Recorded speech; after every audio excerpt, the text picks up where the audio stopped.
Yeah, although prosecutors don't have to show a motive to get a conviction for first-degree murder, juries want to know the motive, especially when they see this clean-cut guy with no criminal background. They want to know why he did it. Now, I think it's coming into focus why he did it. He seemed to be a devotee of serial killers and crime. I mean, he studied under the BTK's autobiographer. I mean, he was so interested in true crime that it looks like he wanted to be the center of his own story.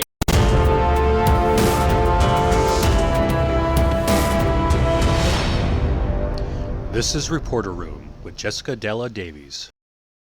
Talk about, did Kaylee solve her own case? Well, I have some new information for you. My name is Jessica Della Davies. I'm an investigative journalist, and my job is to investigate crimes, potential suspects, and criminals, and share with you how to consider suspects, crime scenes, and evidence. Everything I'm sharing with you is my opinion, and opinions are not facts. This video is for educational and entertainment purposes only.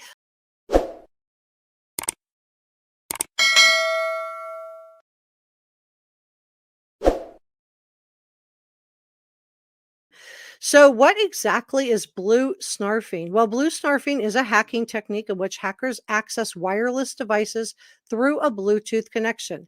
And this can happen without your device's permission. It can happen without you giving permission, and it often results in the theft of information or some other kind of damage to the device.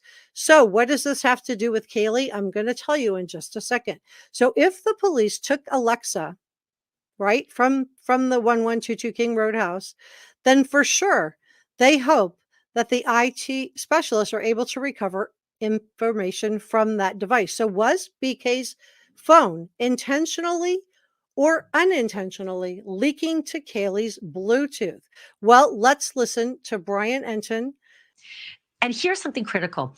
Early in this investigation, in the first, week plus, when we were still getting public news conferences, the Northwest Public Broadcasting reporter named Lauren Patterson was sitting in the press corps, and she asked a question of the authorities who were conducting the news conference. And man, oh man, did that girl have insight to ask a clever question. So for those of you who just, think that this is just me, no, this was asked by another news outlet at the press when this is back when they were doing press coverages, regular updates with us. So listen to this and then listen to the answer that law enforcement gives you guys. Have a look. Curious if the Wi-Fi hotspot has been tapped at all. It's possible if the suspect had their phone on them, it may have pinged off the Wi-Fi in the residence. Has that been checked on at all? As I stated, our investigation is looking at every avenue of every piece of evidence that we can. So he did not want to answer that question. He tap danced around it. He didn't want to answer it. And of course, they don't want to tell everybody, what they have.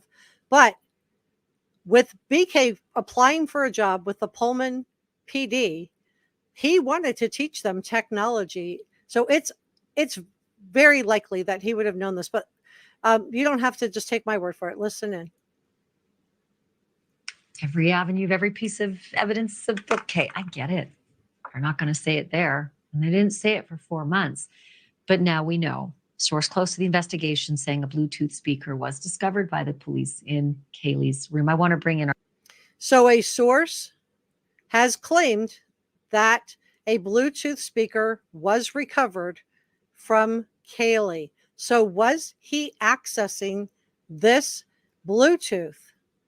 Bryan, there's so little that we know about the actual investigative pieces inside the house. We have the affidavits, we have a brief narrative, like a little tippy top of the mountain, right?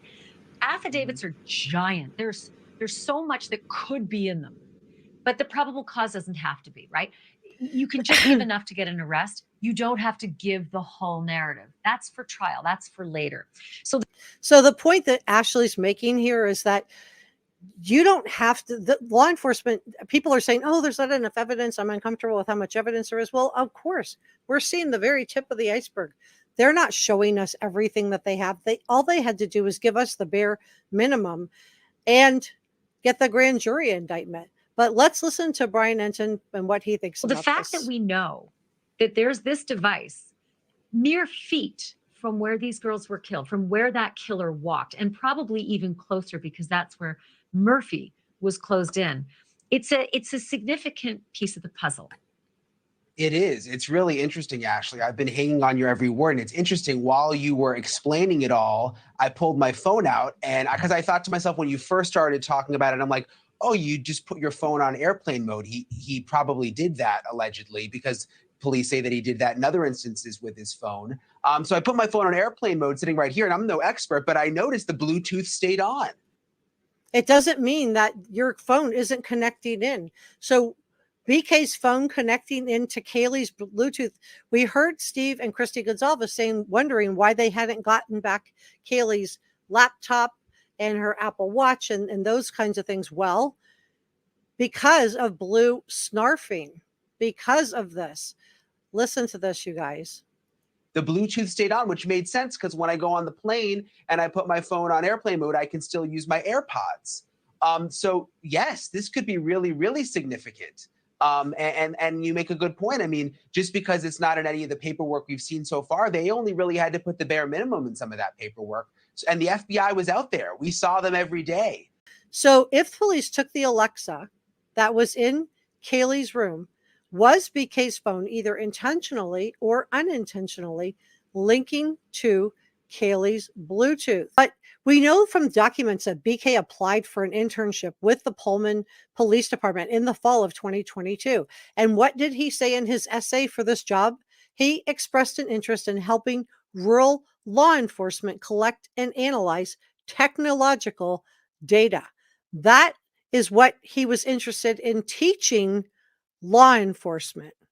So I think his interest in law enforcement and technology is extremely interesting in light of what we've learned about this young woman who he reportedly staged a break-in into her house, tended and befriended her, and then ultimately betrayed her by installing cameras, getting her Wi-Fi password, and ultimately spying on her using her own security cameras. So this is a hacking technique. So was he doing this intentionally, or was his device clicking in unintentionally? I think he knew enough about technology that the more I've looked into this, the more I've dug into this, the more I'm convinced that he would have done this intentionally, because it would have allowed him to look at everything that they were looking at online, but also their personal photos. Remember, law enforcement told us that he had photos of the victims on his cell phone.